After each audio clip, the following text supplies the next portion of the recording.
Bueno, buenos días a todos y bienvenidos a estas jornadas de Movimiento Gali Implant. Lo primero, me gustaría agradecer a todas las personas involucradas en la organización de estas magníficas jornadas virtuales que estamos disfrutando, y no puedo comenzar sin por lo menos mandaros un mensaje de ánimo a todos vosotros que me estáis escuchando hoy. Sí que son días tristes, que nos cuesta un poco estar solos y donde buscamos mil maneras para entretenernos. Pero el hecho de quedarnos en casa quizás sea la única manera de que nos volvamos a poder encontrar. Pensemos en que volveremos a estar juntos, que volveremos a brindar, volveremos a tomar un café, una cena, un desayuno quedan pendientes con los nuestros. Pensemos que romperemos ese metro de distancia que nos separa y que esto pronto pasará. Bueno, después de este pequeño discurso, el tema que hoy me han encargado de dirigir es el de pronóstico en endodoncia, la aplicación de la teoría a la clínica diaria. Los asistentes que me estáis escuchando, podéis ir haciendo preguntas a través del chat. De todas ellas, lo que haremos será seleccionar las 10 mejores que resolveremos al final de esta teoría.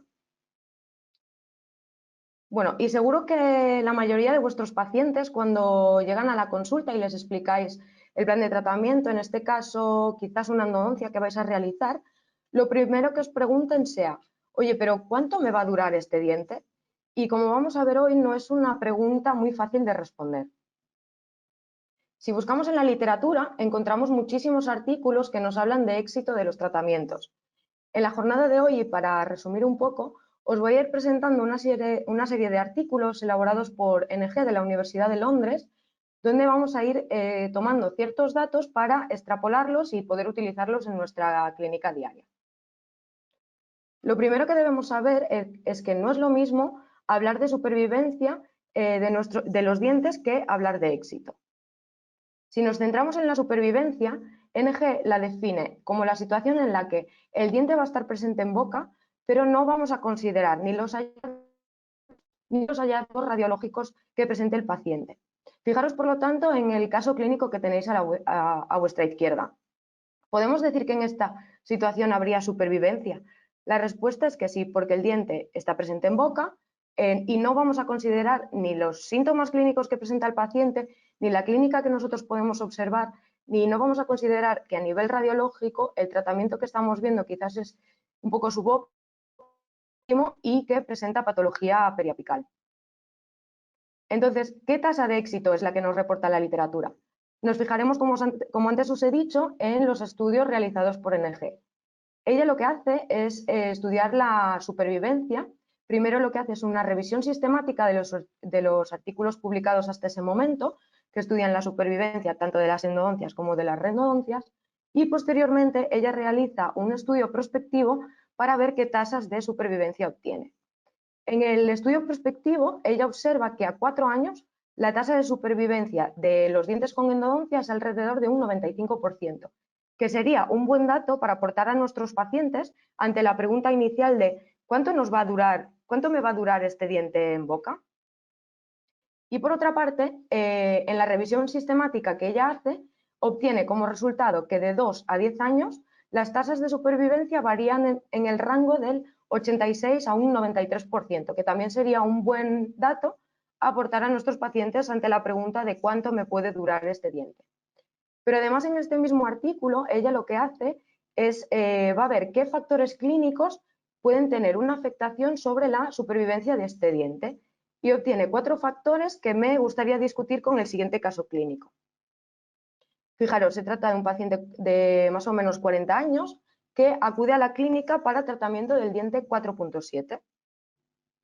Cuando es referido a mí, realizo una radiografía periapical y observo que se trata de un diente al que le han hecho la apertura, que posee lesión periapical y que se trata de un conducto en C. Bien, pues procedemos a realizar nuestro tratamiento de endodoncia y colocaremos posteriormente una restauración indirecta como restauración definitiva. Aquí tenéis el resultado tras la endodoncia y el tratamiento restaurador. Pero podemos decir, por lo tanto, podemos decir a este paciente que la supervivencia de este diente va a ser lo que nos reportaba la literatura, de un 95% a los 4 años y de un 86 a un 93% de 2 a 10 años. La respuesta es que no, porque no hemos tenido en cuenta los factores clínicos que influencian el tratamiento y que NG nos explicaba en sus revisiones sistemáticas. De todos los factores clínicos que ella estudia, el primero que tiene efecto sobre la supervivencia del diente endodonciado es la restauración con corona tras la endodoncia, o bien la colocación de una restauración definitiva una vez terminada la endodoncia, ya que hoy en día sabemos que no todos los dientes endodonciados han de restaurarse mediante una corona de recubrimiento total. ¿El caso clínico que veíamos antes cumple este factor clínico? Sí. Por lo tanto, vamos a ver el siguiente. El segundo de los factores es que el diente tenga tanto contactos mesiales como contactos distales.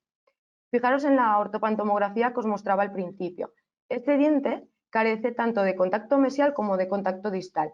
Por lo tanto, iba a soportar el doble o incluso el triple de fuerzas que de tener dientes adyacentes debería soportar. Por lo tanto, este factor sí que nos compromete el porcentaje de supervivencia de este diente.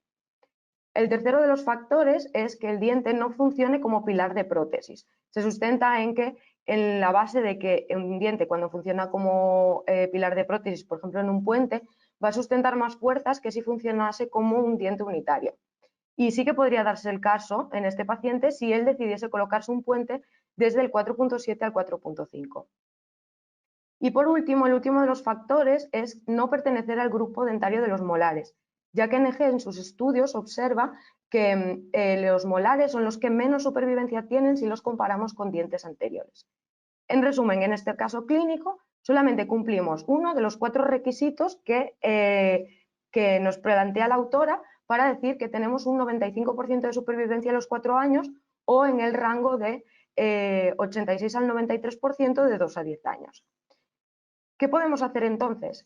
Lo que podemos hacer es proponer al paciente, si tú te colocas un implante en posición del 4.6, la supervivencia de este diente mejoraría a lo mencionado por la literatura anteriormente, ya que pasaríamos a cumplir 3 de los 4 requisitos que la autora nos propone. El cuarto no podríamos cumplirlo, ya que pertenecer al grupo molar no lo podemos cambiar. Bien, pero como decíamos al principio, no solo podemos hablar de supervivencia, sino que también tenemos que hablar de qué éxito van a tener nuestros tratamientos. De nuevo nos centramos en NG. Ella define el éxito de un tratamiento de endodoncia cuando hay evidencia clínica y radiográfica de ausencia de periodontitis apical o curación en cada una de las raíces del diente.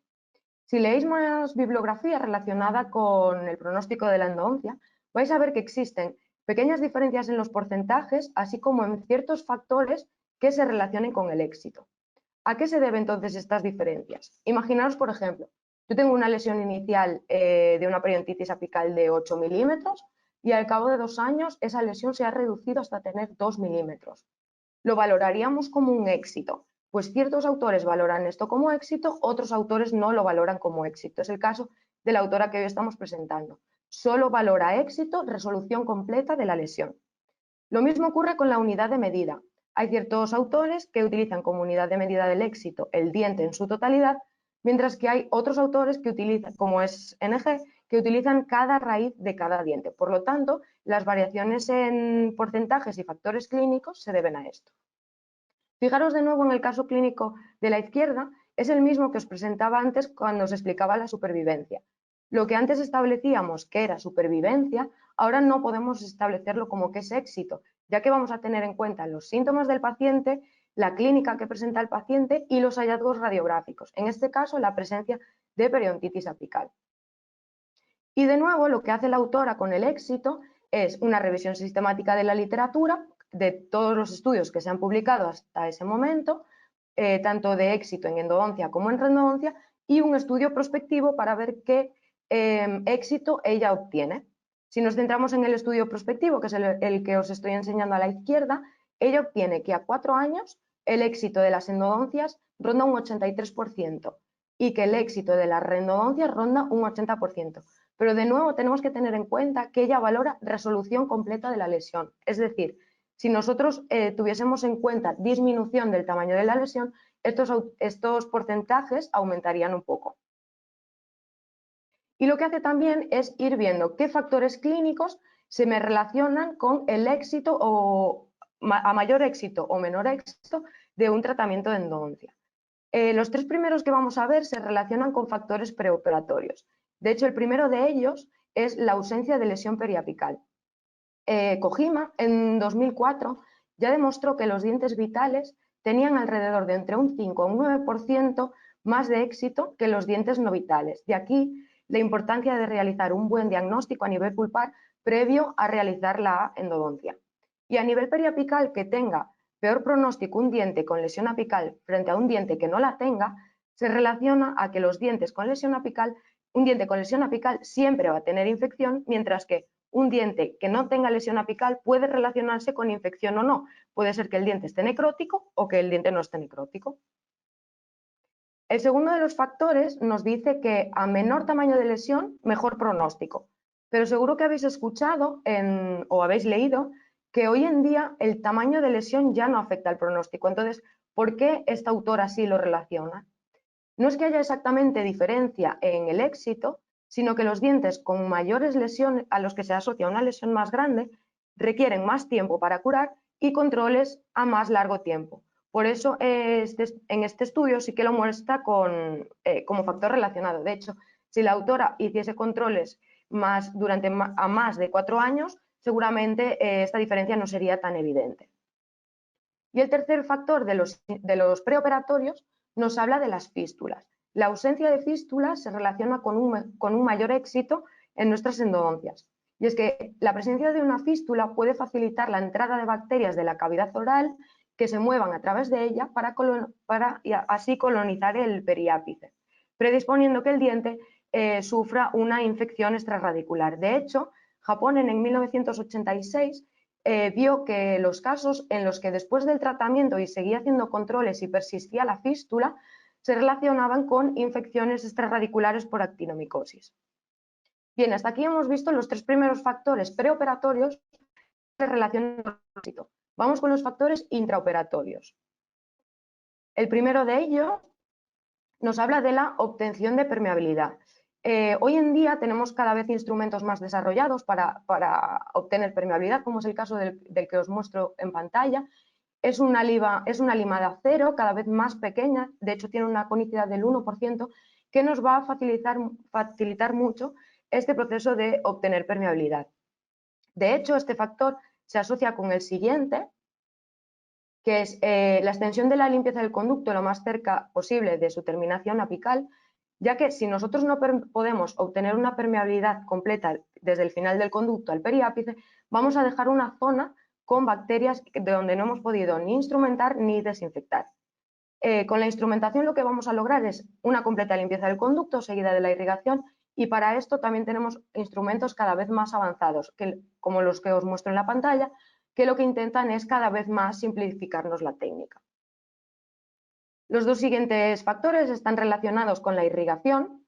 El uso de EDTA como terapia coadyuvante con el hipoclorito se asocia con un mayor éxito, sobre todo en los casos de rendodoncias, porque el hipoclorito va a ser el encargado de eliminar la materia orgánica presente en el conducto, mientras que el EDTA va a ser el encargado de eliminar esa materia orgánica que podemos producir después de la instrumentación.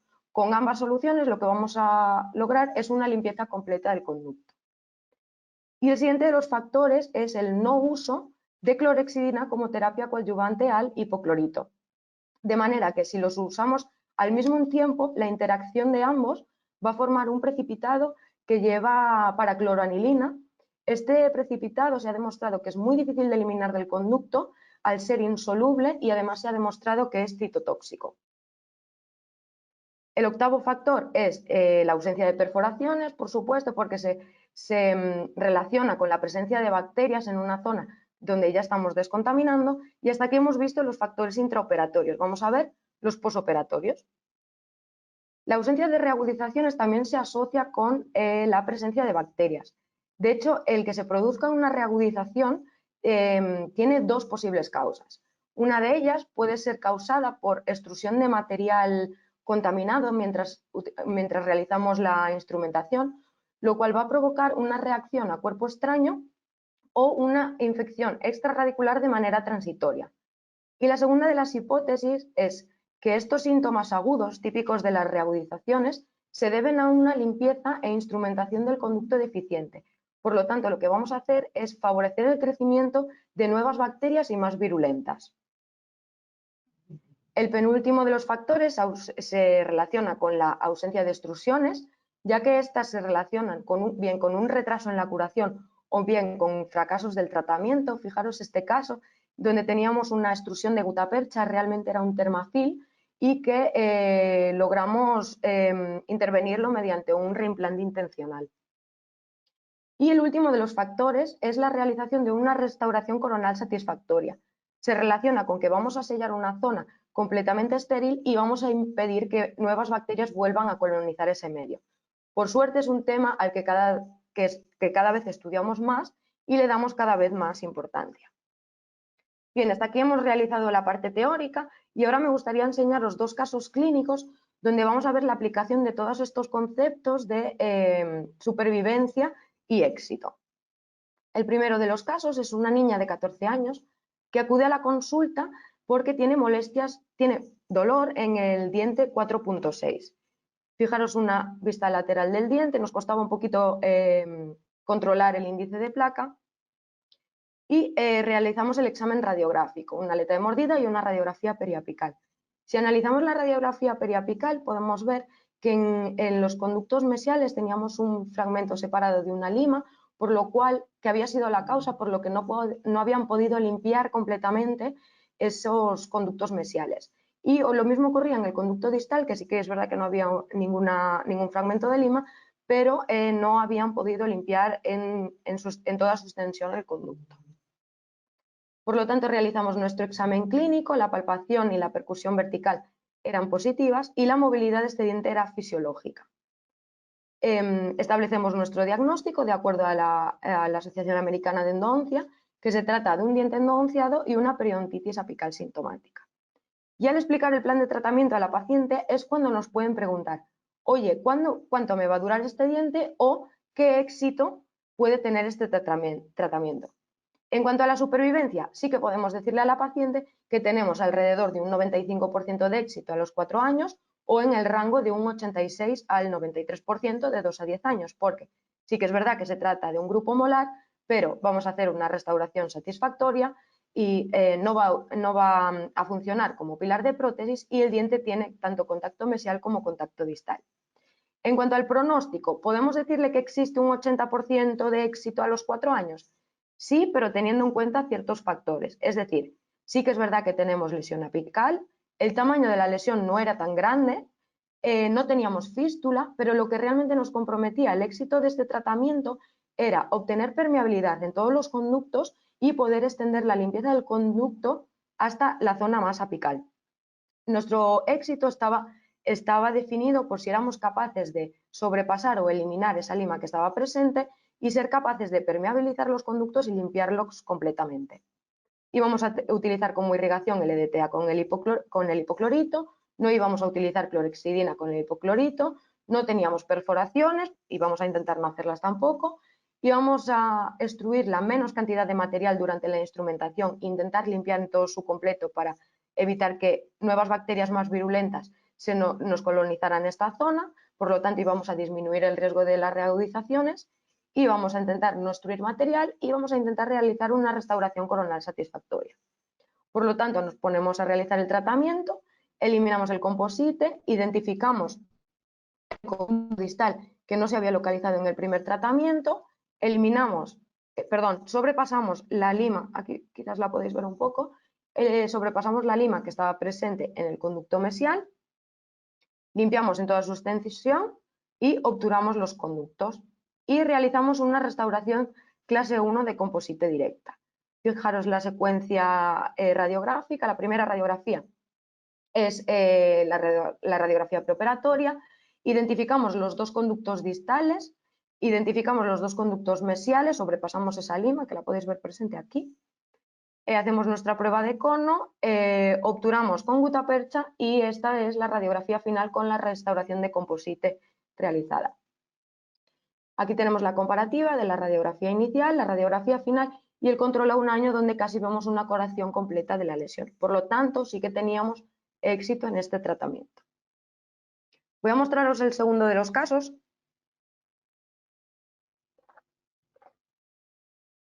Se trata de una paciente de unos 50 años, más o menos, que acude a la clínica porque tiene dolor en el diente 4.6. Era una paciente que ya llevaba mucho tiempo con nosotros, estábamos interviniendo varios odontólogos, varias disciplinas, estaba con tratamiento con implantes, tratamiento protésico, estábamos interviniendo casi todos los dentistas de la clínica, creo que no, la única era la ortodoncista, y me la refieren porque la paciente tiene dolor en ese diente 4.6. Realizamos el examen radiográfico y vemos que se trata de una endodoncia donde el conducto distal quizás podríamos instrumentarlo un poco más y rellenarlo. Los conductos mesiales habían sido obturados con puntas de plata y había pasado desapercibido una raíz adicional, que es una variación anatómica que se llama radix entomolaris. Al examen clínico, la palpación y la percusión vertical eran positivas y la movilidad era fisiológica. Por lo tanto, es el momento donde nos pregunta la paciente cuánto me va a durar el diente y qué éxito va a tener el tratamiento. En supervivencia, lo mismo que en el caso anterior, sí que tenemos un 95% de éxito a los 4 años porque cumplimos los factores anteriores, excepto el que se trate de un grupo molar. Y en cuanto al éxito, podemos decirle que se trata de que podríamos tener un 80% a los 4 años. En este caso, no teníamos lesión periapical aparente radiográficamente, porque sí que es verdad que a nivel de CBCT teníamos una pequeña lesión, no había presencia de fístula, nos volvía a condicionar el hecho de que teníamos que tener permeabilidad y la extensión de la limpieza del conducto tenía que ir hasta lo más apical posible. Íbamos a utilizar EDTA hipoclorito, no íbamos a utilizar clorhexidina con el hipoclorito, no teníamos perforaciones, íbamos a intentar evitar reagudizaciones y extrusiones y íbamos a realizar una restauración coronal satisfactoria. Por lo tanto, eliminamos el composite y todo el cemento que ocupa las puntas de plata, retiramos las puntas de plata presentes en los conductos mesiales y identificamos la entrada del conducto radix entomolaris y desobturamos el otro conducto distal. Instrumentamos los conductos y obturamos con gutapercha todos ellos. Y por último realizamos una restauración clase 1 de composite. Aquí tenéis la secuencia radiográfica, esta es la radiografía inicial. Fijaros que sí que es verdad que nos costaba mucho permeabilizar, ya que las porciones apicales de los conductos mesiales y distales estaban calcificadas, incluso el radix también era un poco complicado de limpiar. Esta es la longitud de trabajo, las pruebas de cono y la obturación final. Y aquí tenéis la comparativa de la radiografía inicial una vez terminada y el control a 6 meses donde la paciente se mostraba asintomática. Y lo que quiero inculcaros hoy, después de esta pequeña charla, es que ya hablando de éxito y supervivencia, es que para tener éxito no es que tengamos que hacer cosas extraordinarias, lo único que tenemos que hacer es que las cosas ordinarias extraordinariamente bien. Hasta aquí la parte teórica. Ahora me gustaría convocar a los doctores Pablo Castelo, Benjamín Martín y Leana para, si os quieren dedicar unas palabras, y luego pasaremos a la ronda de preguntas que queráis hacerme.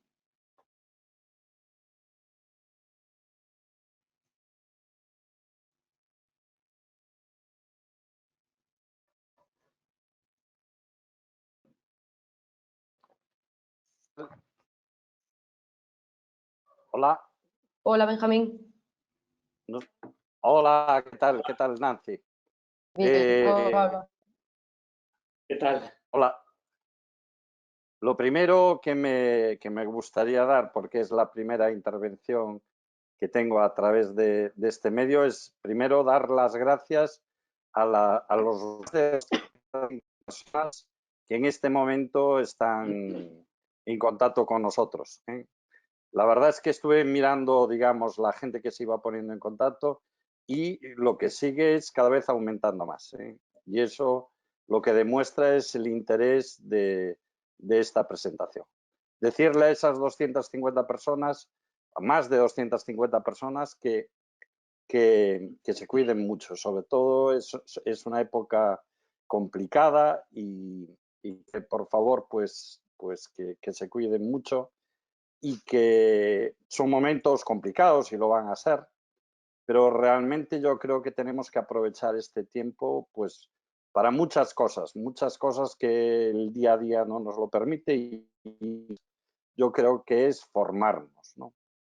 Y realmente un medio como este, pues yo creo que puede tener un éxito y lo que me gustaría es que se conectaran, que los viéramos a dos personas que lo hacen posible y que realmente están desarrollando un trabajo tremendo, que es Carlos Ayala y César, ¿no? Que están detrás, pues, de todo esto, pues, para que salga bien. Y me gustaría que les viéramos las caras y le diéramos, pues, unas gracias virtuales. No sé si es posible que se pongan o son tímidos, que pueden ser las dos cosas. Carlos, César. Hola, Carlos, ¿qué tal? Hola, hola. Hola, Jaime. Y César, ¿qué Hola. tal? Muchas gracias. La verdad es que están haciendo una labor tremenda en todas las pruebas que yo vi. La verdad es que escoger esta plataforma, yo creo que lo hacéis genial y de verdad que enhorabuena pues por todo lo que estáis haciendo, porque de verdad que es digno de mérito. Muchas gracias. Y después a Nancy, enfrentarse a una pantalla, pero sabiendo que hay tanta gente es complicado y de verdad que lo has hecho genial, ¿eh? Yo he aprendido un montón de cosas, ¿eh? Un montón de cosas y que realmente pues muy bien, muy bien, muy bien, ¿eh? Me alegro muchísimo. Y me gustaría preguntarte, ¿eh? Porque lo que, por ejemplo, para estos casos me sorprende que no enseñaras ninguna imagen de CBCT, ¿eh? No sé si las tenías, si no las pusiste. Y entonces Sí, me sí, sí, las gustaría, pues tenía. para mí es una herramienta fundamental, ¿no? Entonces me gustaría que nos hablaras un poquito del CBCT, de los límites que puede tener, un poco el futuro, si va a mejorar. Y después, ya si ya hago las dos preguntas que tengo, era un caso con puntas de plata. Sí. No sé si las retiraste con IRS o tienes algún método. Me gustaría que nos comentaras, pues yo creo que nos puede interesar un poquito a todos. Vale, comenzando por la de las puntas de plata, para retirarlas, la verdad es que estaban bastante holgadas en el conducto, pero lo que hicimos fue, lo primero, eliminar todo el cemento que estaba en la cámara, intentando no tocar la cabeza de la punta que podíamos ver con un microscopio, y después aplicar vibración indirecta para soltar todos estos restos de cemento que rodeaban a la punta, intentando no fracturarla, porque sí que es un problema si retirando la punta de plata se te rompe la cabeza y luego no tenemos muy bien por dónde sujetarla. Y una vez que estaba suelta, pues con un mismo mosquito de punta fina, las retiramos. Y sobre lo que me preguntas del CBCT, sobre todo el CBCT para evaluar el éxito, la verdad es que una de las limitaciones de los estudios que os presenté hoy es que evalúan la presencia o las ausencias de lesiones con radiografías periapicales. Y como sabemos, las radiografías periapicales nos muestran una representación en 2 dimensiones de una estructura que son 3 dimensiones. Lo que puede ocurrir es que lesiones confinadas en hueso esponjoso pueden no ser detectadas con radiografía, o una lesión que está en una zona con una cortical fina sí lo sea visible, pero la misma lesión en una cortical ancha puede que no sea detectable con radiografía convencional.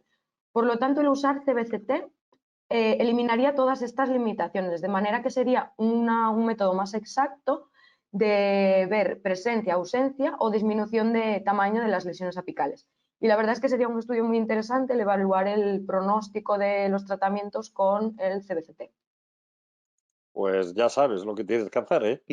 Sin ponerme al lío. Enhorabuena, ¿eh? De Gracias. presentación. Hola, Nancy. La verdad, Hola, enhorabuena. Pablo. La verdad Gracias. que muy bien. Hola a todo el mundo que está conectado.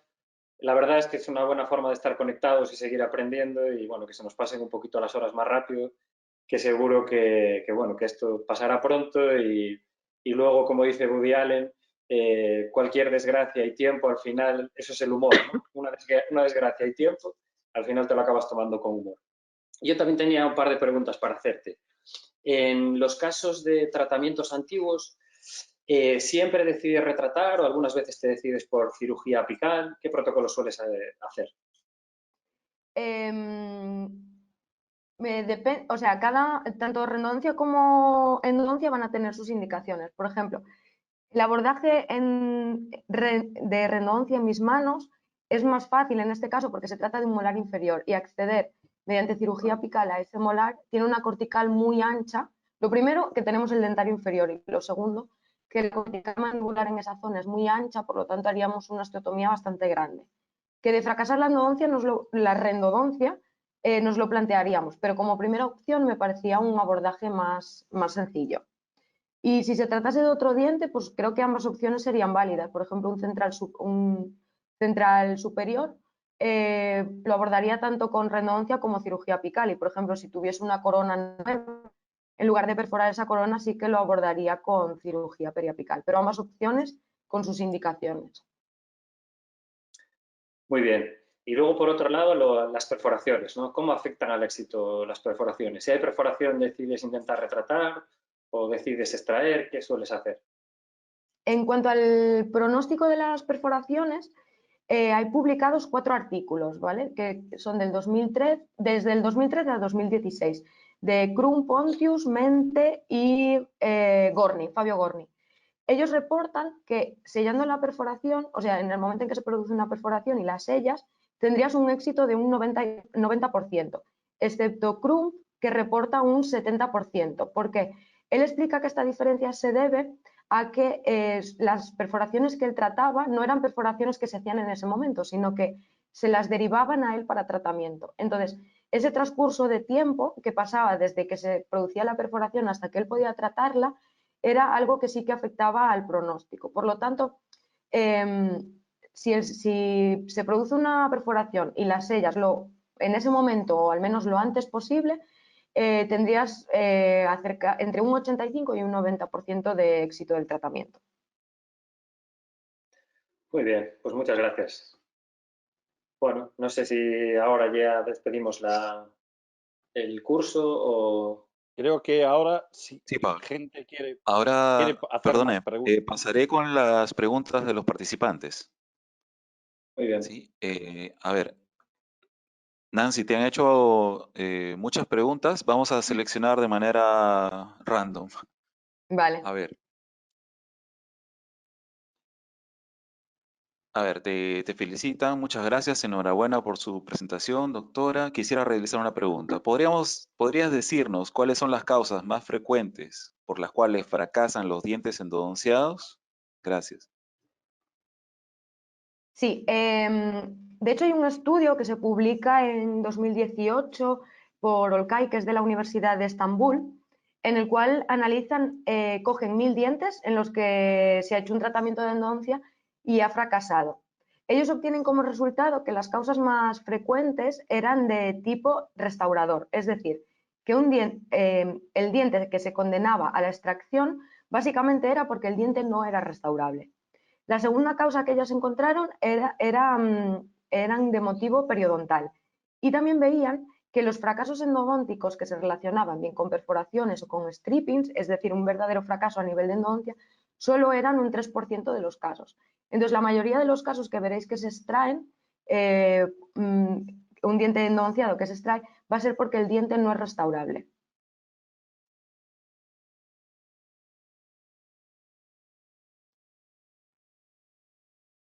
Muy bien. La doctora Elisa Ríos pregunta, ¿qué material utilizas para sellar las perforaciones? En principio utilizamos MTA, aunque ahora también está bastante en auge el biodentin, más que nada por el tiempo de fraguado y que no nos va a causar las discoloraciones que nos causaba el MTA. Pero bueno, si se trata de un diente posterior, en verdad la discoloración no se nos hace tan evidente como si tratamos un diente anterior. Entonces, básicamente MTA, un biodentin o biocerámicos. La doctora Gloria González pregunta, en el caso clínico en el que había un trozo de lima rota en el conducto, ¿cómo haces para lograr sobrepasar ese punto y limpiar hasta la terminación apical? Bueno, lo primero, el bypass de las limas, mucha paciencia, es lo que os puedo recomendar.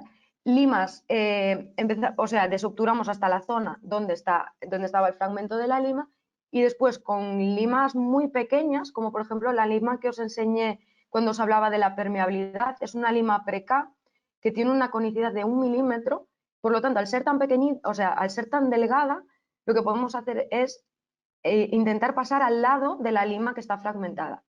Y una vez que pasamos hacia el lado, vamos subiendo tamaños de limas hasta poder introducir una rotatoria. Lo que hacemos es la lima que está fracturada, pegarla un poco a la pared y continuar limpiando esa zona.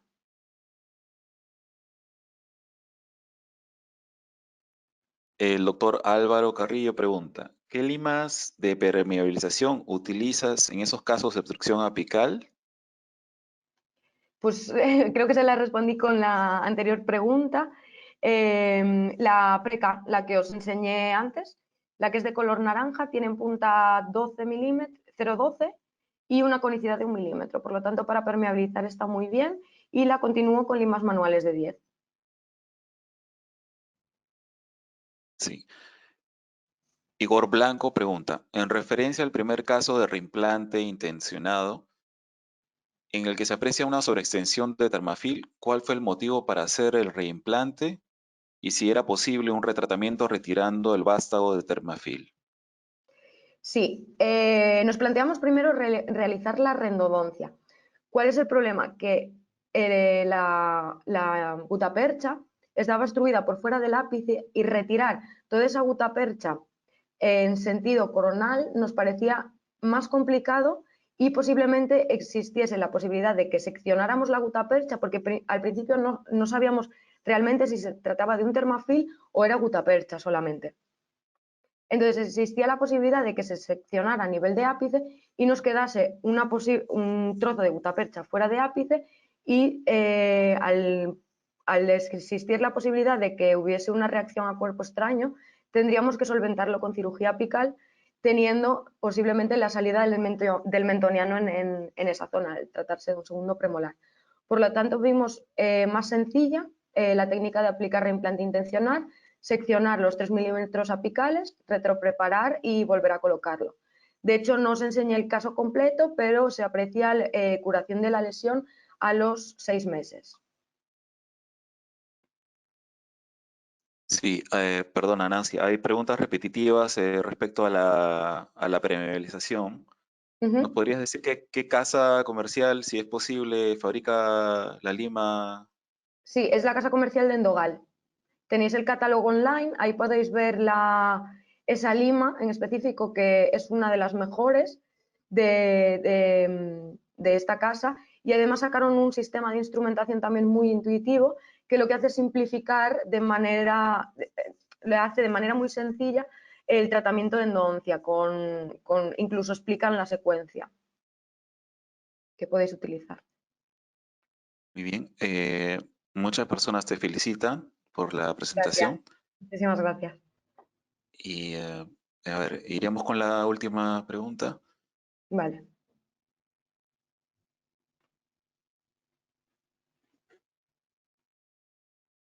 A ver, hace una pregunta genérica. ¿Qué sistema utilizas para instrumentar y para obturar? ¿Cuál es tu preferente? Bueno, utilizo el sistema que os acabo de comentar antes de Endogal, tanto para endodoncia como para rendodoncia. Y para obturar, cada vez utilizo más, utilizábamos mucho Termafil, que también es un sistema muy intuitivo, muy sencillo, y lo combino con técnicas de condensación vertical de gutapercha, o la continua, o termocompactadores también. Utilizo las 3 técnicas en función del caso que más me convenga. Muchas gracias, Nancy. Pues si quieren despedir a todos, bueno, yo estaré aquí en el respaldo y excelente Sí. presentación, he aprendido muchísimo. Muchas gracias, Gracias. Benjamín y Pablo. Muchas gracias. Si me permites, Carlos, simplemente es decir que esta presentación, como el resto de presentaciones, se van a poder colgar a través de YouTube y de las redes sociales, pues para personas que quieran volver a verlo o personas nuevas. Y decir que la próxima semana vamos a contar con el doctor David Zuroz, siguiendo un poco este hilo de presentaciones, acompañado de Miriam Teulé y Ana da Blanca. Creo que son tres maravillosos profesionales y también creo que va a ser una presentación pues muy didáctica y divertida. Entonces, emplazarlos, no sé exactamente el horario de la presentación en directo a la próxima semana, pero imagino pues que nos lo dirán con tiempo.